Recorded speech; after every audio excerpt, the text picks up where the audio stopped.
right, so I was asked in 10 minutes to sum up where we are in the largest environmental pollution discharge in U.S. history, which, as you can imagine, is a challenge. Even more of a challenge to speak for 7 headstrong, kick-ass waterkeepers. Our first message is that, guess what? The oil is not gone.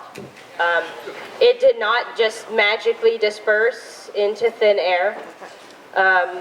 It is coming. We are finding it all the time in our bays, in our bayous, on our beaches. With every storm, we have a new episode of more oil coming ashore. The dispersants were very effective at putting the oil out of sight, and unfortunately, what we're finding, out of mind, much willfully to even the majority of folks in our communities. Recovery of the Gulf is going to be a monumentous task, and it's going to take a long time and billions of dollars, and this disaster has just begun. But all of us up here just reaffirmed our dedication to working together to hold BP accountable and other responsible parties. Not only is the majority of the 200 plus million gallons of oil still unaccounted for, but we continue to have oil discharges in the Gulf of Mexico constantly. We have created a partnership. Save Our Gulf is the 7 waterkeepers you see up here have created a partnership with a couple of folks that probably many of you have actually worked with. South Wings, right? Do we have anyone from South Wings? And also SkyTruth. So we've created this consortium of to try and shed light on the fact that it wasn't just one disaster, but it's an ongoing catastrophe in the Gulf of Mexico. Just this past Friday, Paul and Mike Orr from Louisiana Mississippi River Keeper Crew went out to verify another spill in the Gulf of Mexico that both South Wings and SkyTruth documented in Breton Sound. And they didn't find any visible oil. What they found was decaying infrastructure and a well that looked to be hit by some sort of vessel was leaning over. And what I've come to learn is this is a very common scene in the Gulf of Mexico with 4,000 active wells plus and over 27,000 abandoned wells in the entire Gulf of Mexico. It is obviously a much larger issue than any of us who were completely overwhelmed with the BP issue had thought. One thing that we're all working on pretty diligently is watching where the money's going, right? Pretty much all of us are focused on that. There's 3 pools of money related to oil response. There's what I like to call Feinberg's purse, which is paying for business losses. There's also NRDA, the Natural Resource Damage Assessment, which is a very long, drawn-out legal process. I'm going to talk a little bit more in just a minute. And then there's the Clean Water Act fines. BP has violated the Clean Water Act, and we're working pretty diligently to insist that at least 80% of those fines come back to the Gulf of Mexico. Currently, according to Open 90, all of that money goes into the oil spill liability trust fund, which basically becomes part of the purse of DC. And so then that money can be doled out, really, frankly, anywhere. And so we're fighting pretty hard to say, you know what, this was the largest environmental catastrophe in U.S. history. That money needs to come back to us to help our families, to help our communities recover. We will be asking for all of your help with that. Right now, we're trying to get our own Gulf delegation to work together and come up with one law that they can all agree on to at least bring that money back to the Gulf. And once we get that one law, we will be reaching out to all of you to please support us in that effort to bring those funds back to the Gulf of Mexico.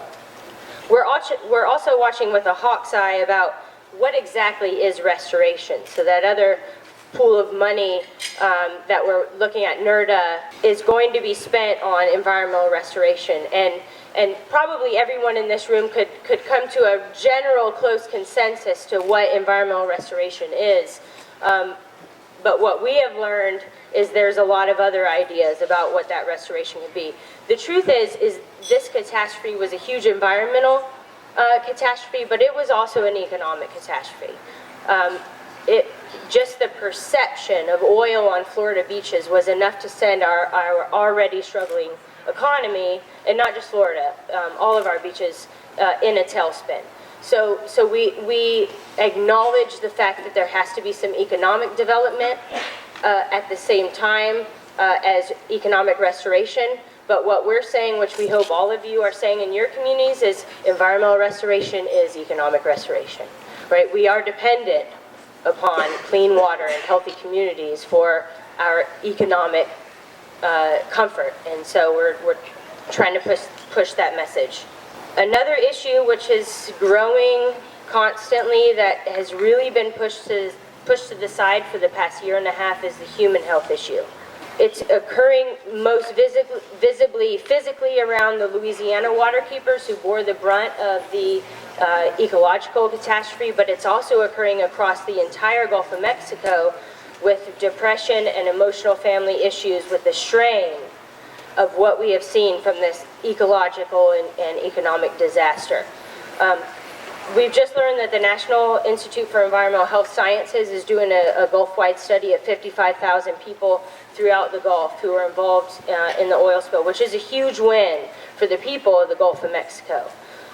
All response efforts for an oil spill are deemed, everything that's supposed to be done is in Open 90. And if you go and read Open 90 for oil response, there is nothing in there that talks about human health. And every single person up here who went to meeting after meeting after meeting can tell you that people were coming, pleading, begging, I am sick, I don't know what to do, and time after time after time, what they heard was, we're talking about NERDA. We're talking about Clean Water Act fines. We're talking about, business losses. We're not here to talk about human health.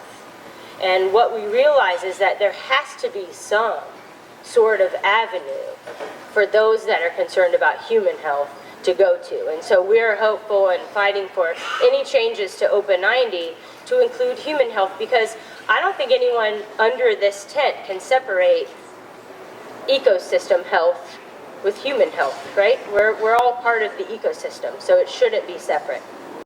There are many ongoing impacts. So the last thing I wanted to leave you with was just kind of a list of some things that are going on in our communities that, guess what, the media has failed to report. So most people think that the catastrophe is over, but we're still dealing with it every day. There's been a large number of unusual turtle and dolphin deaths. You may have actually heard about this. It's a little sensational, so the media tends to pick it up. Unfortunately, due to the legal nature of NERDA, all necropsy results are under gag order. We have no idea why there is an unusual number of turtle deaths and an unusual number of dolphin deaths, and entire generations of species missing from offshore reefs and from oyster reefs. The science is not being released because of the legal nature of NERDA, which you can imagine creates some pretty serious finger pointing and questioning within our community. In fact, Dean with Chafalaya, which I always almost mess up, Basin Keeper, and Tracy and Mike with Louisiana Baykeeper, right now they're fighting other environmental organizations who have come out and made presumptions about these larger numbers of deaths without any data to back them up. And that's just an unfortunate thing that we're dealing with right now, is a lot of finger pointing without any data to back it up. There's also oil being found in Barataria Bay. Tracy Coons and Mike Roberts just found a bunch more in their bay in May. Dan Tonsmeyer with Apalachicola Riverkeeper, in May there was a storm that brought in a lot more tar balls, which naturally Dan and his organization reported, and unfortunately suffered a huge backlash from his community. from tourism and real estate groups in the community that do not want to hear that the oil is still there because there is such a huge economic pain. And so talking about the fact that there's still an ecological issue is adding injury to the economic issue. So we're essentially, many of us are in our community saying there's still oil there and please don't pack up and go home, but the majority of our constituents would rather not hear that. SOG, Save Our Gulf, are working with Earth Justice. Actually, you heard a little bit about that today, about the letter of intent with EPA and the use of dispersants. If any of you want to talk about dispersants, you can pull me to the side and I can talk your ear off for a couple hours. But dispersants are a very cheap, inexpensive, short-term way to deal with oil. They were very effective at sinking the oil. We allowed BP to use our Gulf as a discharge unit. And that's all there is to it. And how much of that will enter our food chain, how much of that is going to continue to wash up in our bays and on our beaches is yet to be determined. We do not know that answer. And I think I may not speak for all of the folks here, but I know several of them, that one of the hardest parts of all this is that there are so many unknowns. And that even though we're at the door banging and screaming for information, and you better let us in here, and you better be transparent, unfortunately, the legal nature of NRDA is not allowing for that, and it's very difficult for us. Casey Calloway with Mobile Baykeeper has been leading a working group that has been really focused on the restoration key. The Gulf Coast Ecosystem Restoration Task Force, which is Casey's favorite name for the biggest, longest group, we had a huge win. We got them to initiate a Citizens Advisory Council. From day one, we know our watersheds better than anyone else in the community, and we've been continually the door shut out where we have to kick it in. Finally, we've gotten to where citizens' input is welcomed, and the Advisory Task Force was created. And Casey and Mobile Baykeeper has been working very hard at creating a list of, we demand that at least these experts, local experts, be part of this task force, of this advisory council. Charlotte Wells with Galveston Baykeeper has been working with OMB Watch and many other environmental justice and other organizations in DC to create an agenda to strengthen our right to know, which empowers citizens with environmental health and safety information. And this, in the wake of what we learned today about the onslaught, the war against our Clean Water Act is going to be huge. Fishing boats are coming in throughout the Gulf. Snapper season is in full force, and they're coming in with lesions all over them. And we don't have the answers to what is causing that. We know that there are ongoing impacts that we suspect are caused by BP.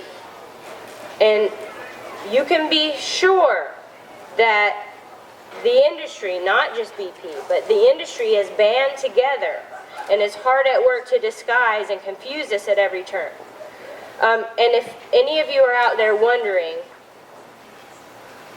what the hell do I care? I don't live on the Gulf of Mexico.